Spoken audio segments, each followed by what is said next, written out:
All right. Thank you, Sherwood Underground. After a couple of weeks off at Christmas and New Year's, we are back to infect the airwaves with our unique blend of fantasy baseball enlightenment on RotoRob Fantasy Baseball Weekly Podcast, heard every Thursday evening at 9 p.m. EST on Blog Talk Radio. First of all, I want to apologize for our last show before the holidays. There was an awful echo and yet another BTR issue. Trying to figure out what the deal is with that when it comes to Skype, but I'm calling in by phone today, so hopefully there'll be no issues. We are into, January now, which means we're just a few days away from salary arbitration filings, something we're going to discuss at length this evening. We're also less than 8 weeks away from the start of exhibition games. Can't wait for that. This week, recent Hall of Fame electee Randy Johnson is pimping Edgar Martinez for induction.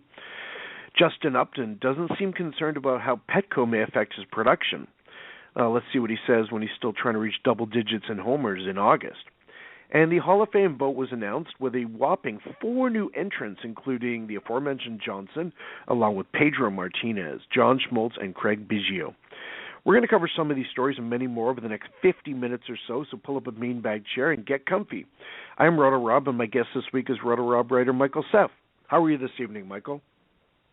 Good. Happy New Year, Rob. Happy New Year to you. What's going on?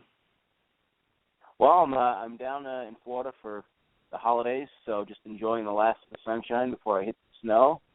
Back, I'm sure you're familiar with that, as our Northeast listeners are. Yeah, actually, it's been a pretty mild winter so far, but we're in a cold snap the last 2 or 3 days, and it's like, yikes, just not climatized for this. I mean, when it gets cold gradually, I can deal with it, but when all of a sudden it's like freaking cold, then it's been pretty much walk around in running shoes weather. Yeah, about that. Anyhow, I got to say I'm doing better than Phillies general manager Ruben Amaro Jr., who desperately wants to trade Ryan Howard, but it turns out that Raiho can block trades to 20 teams, leaving just 9 possible destinations for him, so good luck with that. Now, I want to remind you the chat room and phone lines are open. I think it's just me right now in the chat room, so feel free to join me, Michael. Hopefully we'll get some activity in there. Guests, feel free to call in at 347-826-7358 if there's anything on your mind. And before we get to this week's stories, I just want to quickly run down what's going on over at RotoRob.com. On the baseball side of things, on Saturday, we unveiled the 2014 RotoRob Baseball Awards, which Michael and I worked on together. And if you haven't checked it out yet, I highly recommend it, as it's a very entertaining read. In the background, we're working on the 2015 RotoRob MLB Draft Kit, and our newest MLB writer, Lucas Kotecki, is currently working on cheat sheets, apparently. Still waiting for a progress report on that, so stay tuned for more detailed report. Also, just a reminder that the 2015 Fantasy Baseball Guide could be out already or any day now, I'm told. Watch for a promo coming soon on the site that will entitle you to a $1 savings if you buy it online. On the football side of things, of course, we have the RotoRob Fantasy Football Weekly Podcast heard every Wednesday at 1:30 p.m. EST on Blog Talk Radio, run by RotoRob NFL editor Josh Johnson and his team. After a 2-week absence for the holidays, they were back this week as the team interviewed former NFL quarterback Charlie Batch. And watch for the 2014 RotoRob Football Awards currently being worked on, and we'll also soon offer up our 2015 Mock Draft V1. As far as hockey goes, every Sunday we have the Wire Troll written by NHL editor Dakota Case, and our 2014 Hockey Awards are coming soon. Basketball, we have the Wire Troll every Saturday written by NBA editor McCade Pearson, and our 2014 Basketball Awards are coming soon. Video games, things have been quiet for nearly a month now, but with the new year, we should be gearing up soon.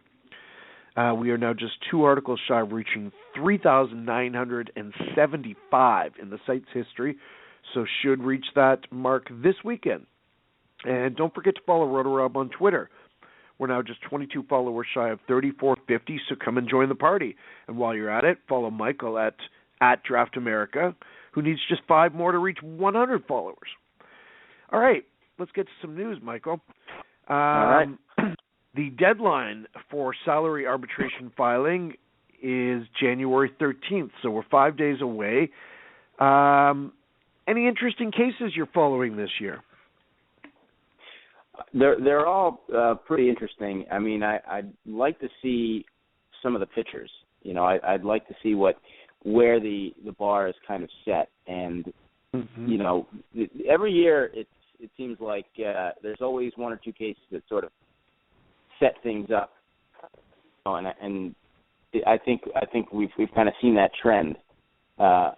You know, but if you don't, it's tricky. But I wouldn't say that there's one that's really standing out yet. Well, I'm taking a look. I was looking at the list, and of course, it's a humongous list, so it's impossible to go over all of them. But I focused specifically on the American League West today, and I was looking at, ironically, some pitchers, as you were talking about. So a couple of names I want to bring up and see what you think. First of all, there's Hector Santiago of the Angels. He's entering his first year of arbitration eligibility. He earned $530,000 last year. Now, he was, of course, moved from the Angels from the White Sox to the Angels in a 3-team deal last offseason that sent Adam Eaton to the Pale-Hose. And he kind of shuffled between the rotation and bullpen for the Angels. At one point was actually briefly sent down to AAA to get some work in. So he only wound up pitching in 30 games as a result. And he was a little easier to hit, and his home run rate rose slightly, leading to yet another increase in ERA. Second straight season it's gone up. But still, I think he's going to be a key member of this rotation. But one concern I have is Santiago's ERAs have always been lower than his FIPs, thanks to a lower-than-usual BAPIDs. I like the fact his control was better last year, but I do worry about him blowing up one day. What do you make of Hector Santiago as we head into 2015 there, Michael? I make that he made me look bad because he was actually one of the breakout players, and I think I got wrong last year. I think he started out like 0-7 or 0-8, but he did come with a lot of potential. He came with a fair amount of, I wouldn't say hype, but he came with a fair amount of, he had a pretty good resume coming over from the Chicago White Sox, but he was just a massive flop. And then once there became that instability of whether he was going to pitch in the rotation or the bullpen, but I wouldn't give up on this guy. I think he's got good stuff. He's left-handed, which always goes a long way. And the Angels are not, you know, they were certainly short some pitching when Garrett Richards went down last year. So I think he's an interesting case. You have to think that he's got to bounce back. There's some degree of the law of averages there. Of course, that's not going to help him in salary arbitration. But he obviously has a decent resume coming over from the White Sox. Just struggled his first year in a new spot. Well, I definitely think he's due for a hefty raise. As I said, he earned $530,000 last year when he was still under team control. So I think he's expected to earn himself a raise to probably over $2 million in arbitration. Does that sound fair for a basically number 4, maybe number 5 starter? Yeah, I think he'd be a good number 5 starter. For a team that's not paying Garrett Richards a lot of money either, I think they're in pretty good shape to give him a little bit of a raise.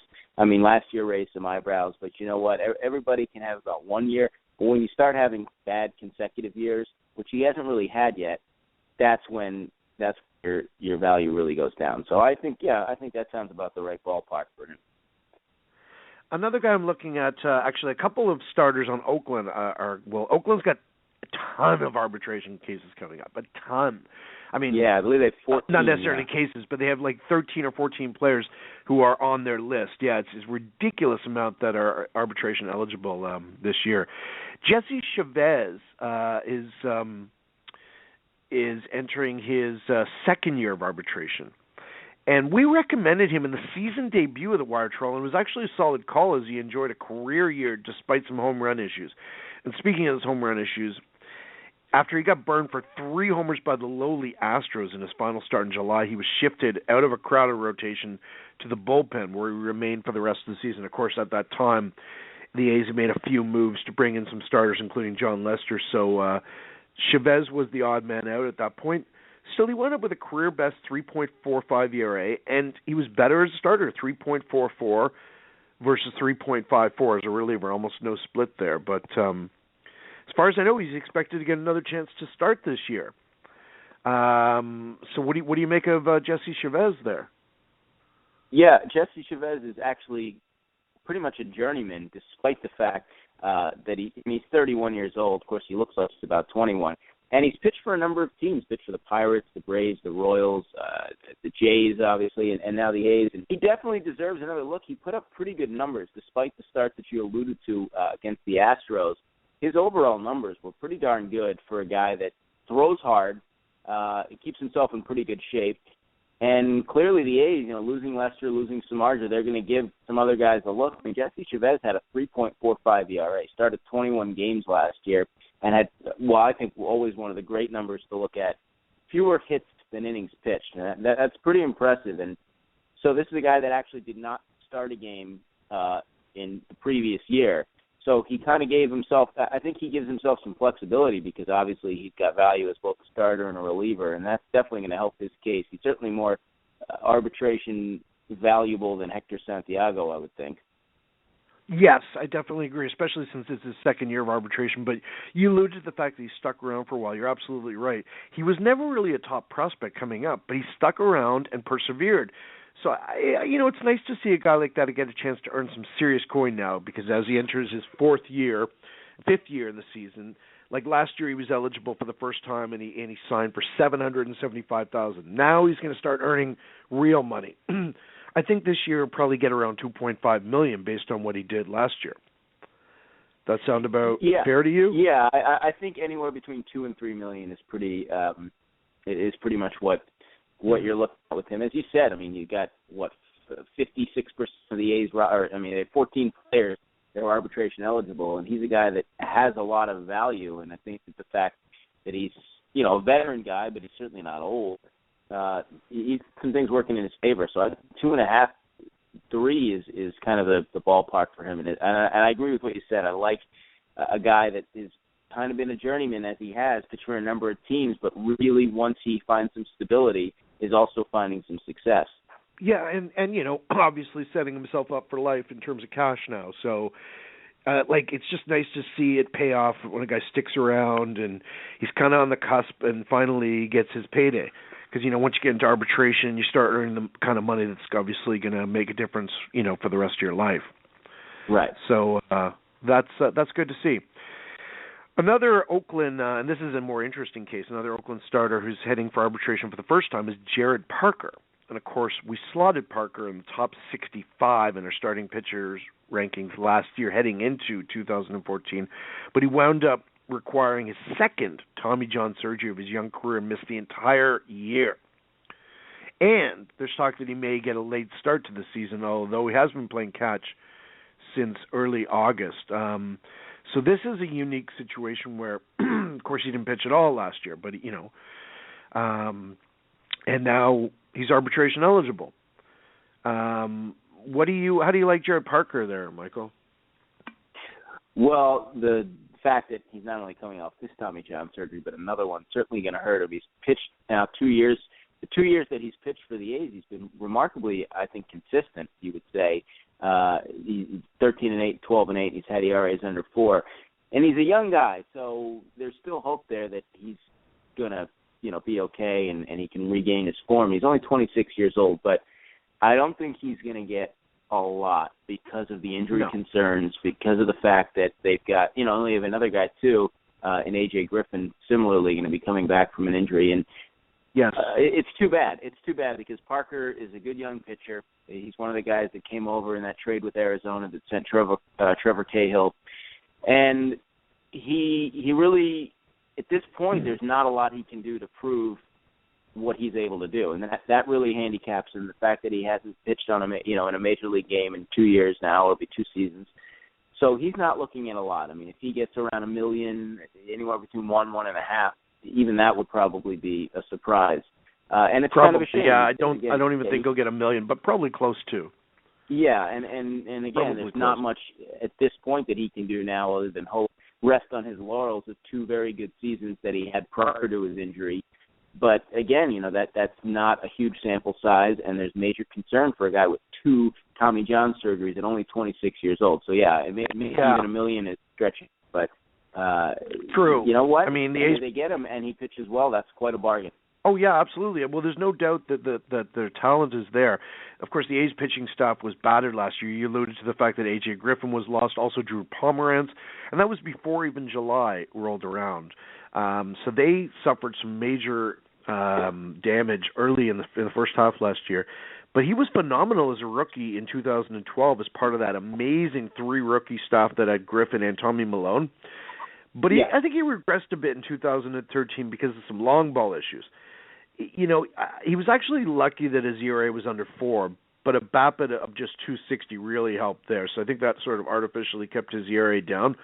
But the real telltale sign there was the fact that his velocity kept dipping in 2013.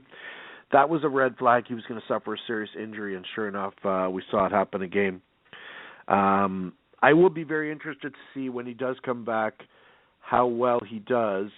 I think we really need to keep an eye on his velocity there in spring training. I'm not sure, and obviously from there we'll have some sort of indication of when he'll be able to actually join the rotation, but definitely will not be at the beginning of the season.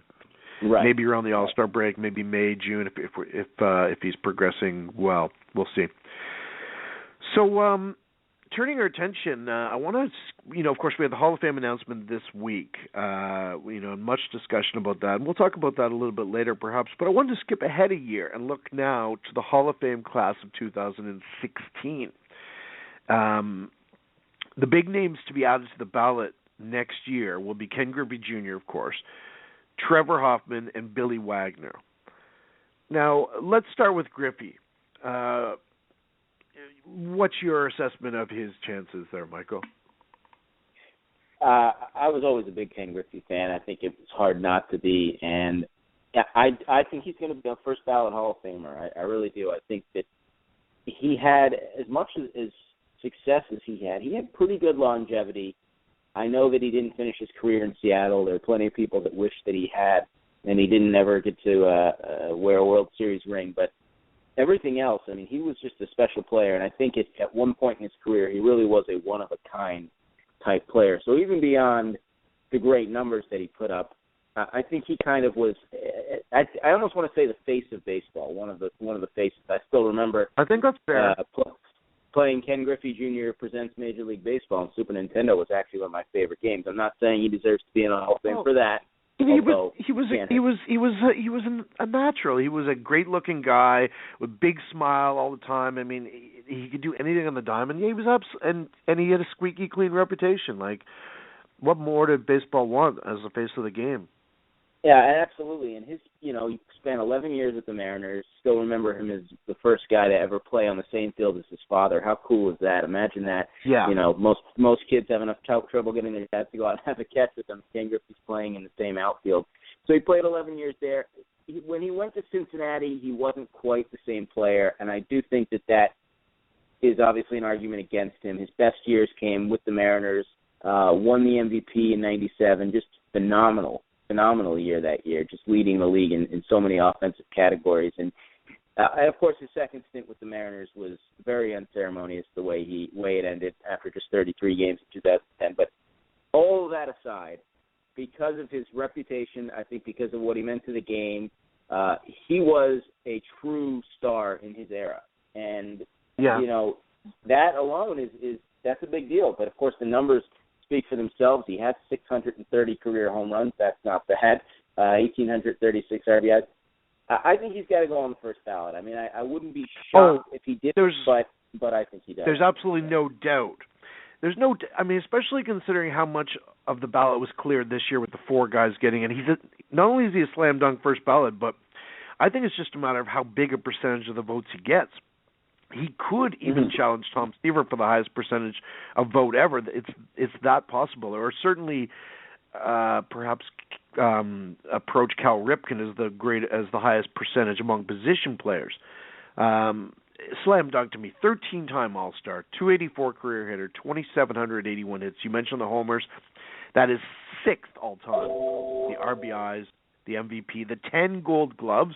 Let's not forget what a freaking amazing fielder he was as well, with a brilliant arm. I mean, this guy was a true 5-tool talent.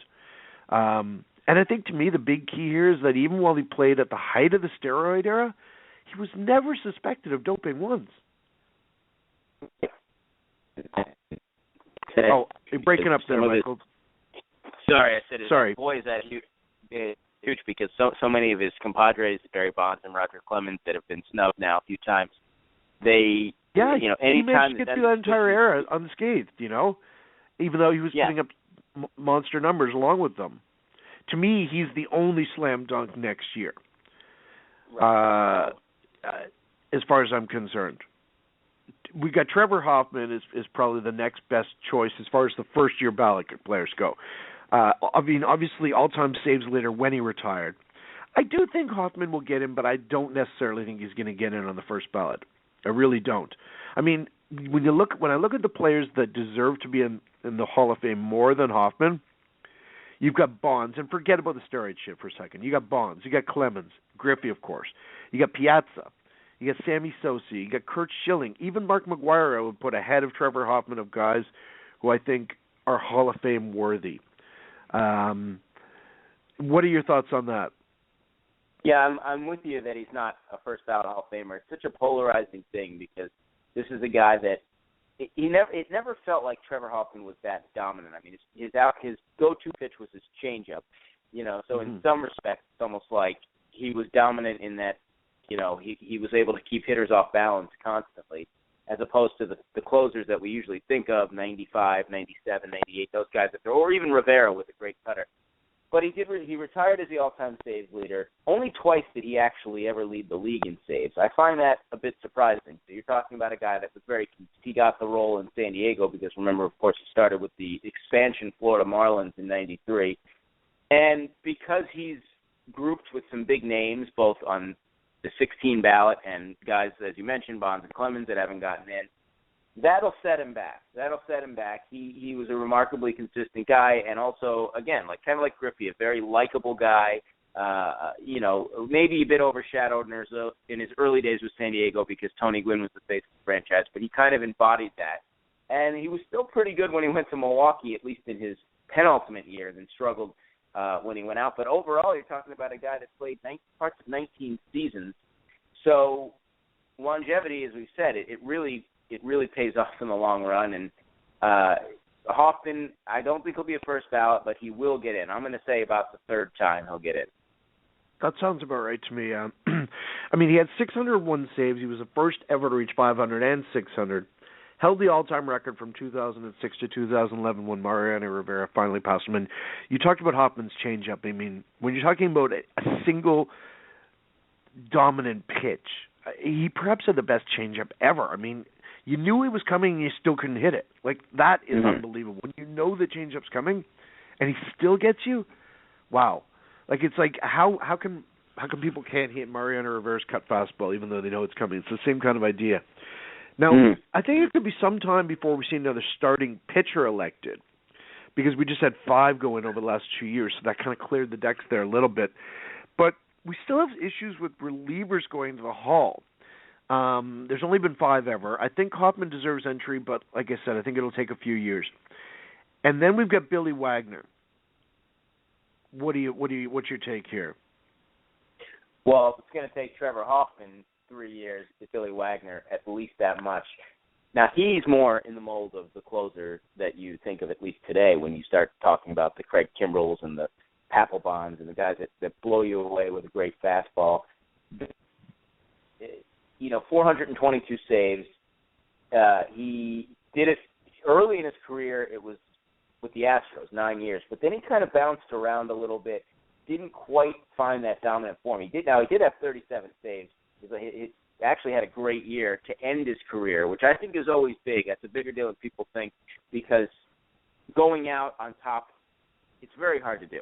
Not many guys get that opportunity to really go out when they're still. Well, sure. If you have that great a year, why wouldn't you come back for another year? You know what I mean? Exactly. We're not talking about, he didn't ride off into the sunset the way that John Elway did in football. They didn't win, but he helped take the Braves to the playoffs. Because last year he went 7-2 with a 1.43 ERA and a 37 save, struck out 104 batters in 69 and a third innings, and he's 830s at the time. So certainly could have come back, but decided enough was enough. But will it be enough? I think it's hard to say. I definitely think it's going to be a few years before he starts knocking on the door, only because he left something to the imagination. He was consistent. Again, I know you keep using that word, but kind of bounced around a little bit after he left Houston. Looked like he was going to be a star for years, but then went to Philadelphia, and it didn't quite work out there the way you'd hoped. And then he was with the Mets, and then had a year in Boston that was kind of a lost half a year. So, again, he's just a slight cut below Trevor Hoffman as far as his numbers, his pedigree, but he's got a shot. I just don't know how good of one. Yeah, it's interesting that Hoffman and Wagner are going to go in together because, of course, they're going to be compared to one another, being the sort of preeminent closers of their era. I mean, notwithstanding Mariano Rivera is not yet eligible. But to me, Wagner is not a Hall of Famer, and it's simply a matter of longevity. Let's look at the career numbers. Wagner, 2.31 ERA. Hoffman, 2.87. Advantage Wagner. WHIP, Wagner, 0.998. Hoffman, 1.058. Again, advantage Wagner. Wagner had 300 career walks. Hoffman had 307. I mean, obviously Hoffman pitched much more, but still, Wagner had more strikeouts, 1196 to 1133, so he had more strikeouts and less walks. The big difference was, of course, 179 more saves. Hoffman simply pitched longer. I mean, Wagner's still top 400 saves, which not a lot of people have done at this point. That number means something. And we're talking about a 7-time All-Star, so that means something, but I don't know. Relievers, the bar really, it's been all over the map in terms of, who deserves to get in or how they're going to be evaluated. Rivera is going to set the bar, and it's really tricky business. I don't think Wagner's going to get in. I really don't. Yeah, if he does, it's going to take him some time. Yeah, there's no question about maybe that. On the Veterans Committee, maybe. But, there's just too many great players sitting there on the ballot that are still, the backlog, There's, and even with 4 going in this year, which really helped clear the decks a little bit and give some people a chance. Let's talk about some of the holdovers that are still sitting there. Piazza has to get in next year, if you ask me. What do you Absolutely. think? Absolutely. I mean, it's a great opportunity for him because with only one slam dunk in Griffey, and this year, of course, there were so many slam dunks. I mean, Schmaltz wasn't a slam dunk, but I did think he was going to go in. No doubt that Johnson and Pedro were going to go in. It was just a matter of, is Biggio going to backslide a little bit or is he going to sneak in? So we had 2 slam dunks for sure and 2 others maybe, and they all wound up going in. So Piazza suffered as a result. But next year, it's wide open. Anyone who didn't vote for Piazza last year, he's got to be like number 1 or number 2 on pretty well everyone's list next year, right? So I don't see how he doesn't get in. I don't think Bagwell will get in next year, but he could get closer. He's getting there. What do you think? Piazza or Bagwell? Bagwell now. Oh, Bagwell. Yeah, again, another guy that, now that Craig Biggio is in, now the attention turns to one of the other killer bees. And I would love to see him get in. I would. I still remember that he was a part of that. You don't really think of it because he was at the very end of his career. He was actually a part of that pennant-winning Astros team in 2005.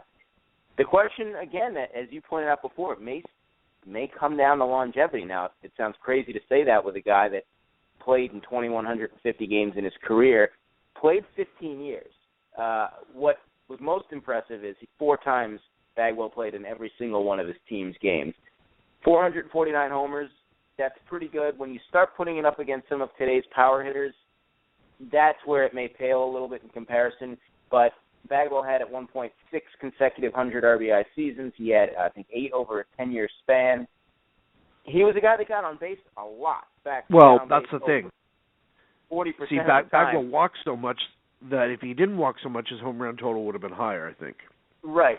So do the voters give an appreciation for a guy that was on base in his career almost 41% of the time, yet his slugging percentage was only 540. So he was so patient, so consistent, walked almost as many times as he struck out in his career, which is kind of Victor Martinez-esque. 1,401 walks, 1,558 strikeouts. See, those actually fall into more of today's sabermetrics, something that I don't think was looked at on as deep a level when Bagwell played, even though it was only a decade ago.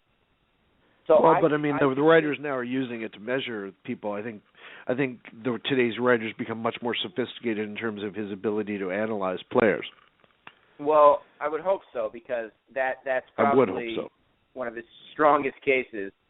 He put up good numbers across the board in other categories as well, but that was one of the things that kind of defined him. As good as he was willing to take walks, willing to get on base, so that the lineup around him could be productive. And they had some great teams that he was there. I know he never won the World Series, but they went to a championship series.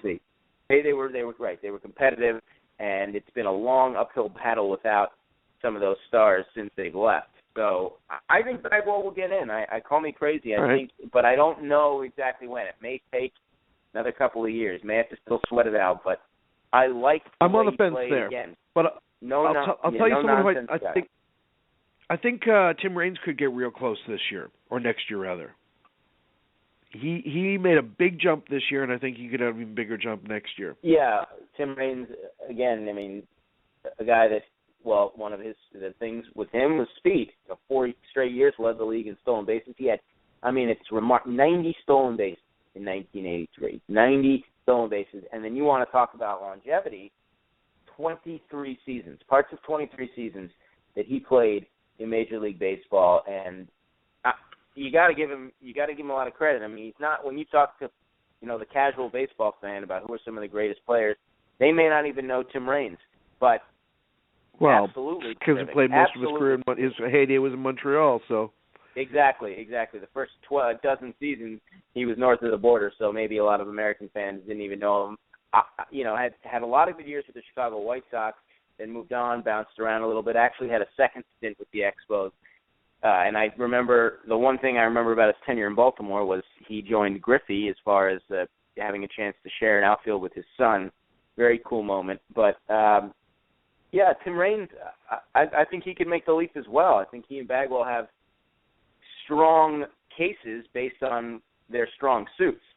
Bagwell, power, but the ability to get on base, work walks. Tim Raines, all-around consistency, but stealing bases, also got on base quite a bit, a .385 on-base percentage. So, he's been out of the game longer than Bagwell, so he's been waiting even longer.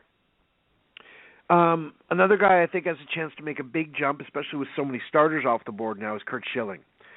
I really think that this is his opportunity. If he's going to get in, is to make some headway over the next. I don't think it'll be next year, but I think he'll have a chance to make a big jump and get within shouting distance, which could give him a shot to get in 2-3 years down the road. I'll certainly agree with you there. Curt Schilling was a winner, not just winning games, but he won 3 championships, got the co-MVP with Arizona in 2001. 04 with the Red Sox, of course, when he led the league at one of his 220-win seasons. And then, again, another guy that actually went out putting up pretty good numbers. His last year in Boston had a little bit of an injury issue, but still managed to make 24 starts his final year and helped them win a championship. And he was always great in the postseason. Everybody loves the gaudy postseason numbers. And, of course, he's got the legend of the bloody sock. That's, they could put that on his bust in Cooperstown. But this is a guy that was 11-2 in the postseason. So not just I think that's really that's probably at the top of the list in terms of his real Hall of Fame criteria. Let's talk about Clemens and Bonds for a moment. Obviously, we have to group them together. They're almost intrinsically linked. I think they're going to start creeping up a bit too, but it's too high a jump for them to make it. I don't think they're going to make it through the writers' ballots. Yeah, it's tough. It seems like with those two, they're going to get in. They're going to get in at some point, but it's almost as if they've got to consistently chip away at it now because there's just that punishment. It's the silent punishment that's being given that maybe baseball. Well, but I mean, is that suddenly going to be forgiven in 5 years? And then they'll be like, "Oh, okay, you've paid your dues, now we'll let you in." Like, when's that attitude going to change necessarily? Well, I don't know that it will. I kind of feel like it has. That's the problem. Because, yeah. Well, again, we don't get to make the call, but they were, in spite of everything that went on, they were legendary to the game, and people will still talk about that. You're talking about arguably the greatest pitcher of all time and arguably the greatest hitter of all time. Yeah, and you know what? It's not quite the same as Pete Rose. They're not banned from the Hall of Fame. They're kind of put on trial by the court of public opinion, and right now they've been found guilty. It's a shame. I think that at some point the writers will get together and say, you know what, we're just doing such a great disservice that because of speculation and because of cloudiness surrounding these guys that we're going to try and make an example of arguably two of the best players, pitcher and hitter, and not put them in the Hall of Fame. It almost looks bad for the game if they don't put them in. And I think it's okay. I'm not against them, say, making these guys pay their dues by waiting it out, but I can't see them not getting in the next few years. I just think I don't know if I share your optimism. I definitely think they should both be in, but I don't see it happening. I just, nothing based on their first 3 years of eligibility. I don't see a trajectory of them finally, getting there. Maybe, but it's going to take a lot of work. I don't know. I'm not optimistic. But here's a question for you. Alan Trammell only has 1 more year left on the ballot. He's been up and down a bit. He built to a high of 36.8%, about half of what he needed in 2012. But since then, he slid back down to the 20 to 25% range. Okay, let's compare him to Barry Larkin, who was in the Hall of Fame, elected in 2012. He has a higher WAR than Barry Larkin. Why is Alan Trammell not getting the love? Well, Alan Trammell did win a World Series in 1984, but I think, unfortunately, he played for a lot of bad teams later in his career. Also, for a guy that did play 20 years, 4 of his last 5 years did not play more than 76 games. So, again, nobody's going to accuse him of, not having good longevity in the league, but never quite put up, he just did get over 1,000 RBIs in his career. To me, I think he's still seen as a little bit more of a defensive guy solely than Barry Larkin. I think Barry Larkin, and you pointed out the wins above replacement, which is a good stat, is how much will that weigh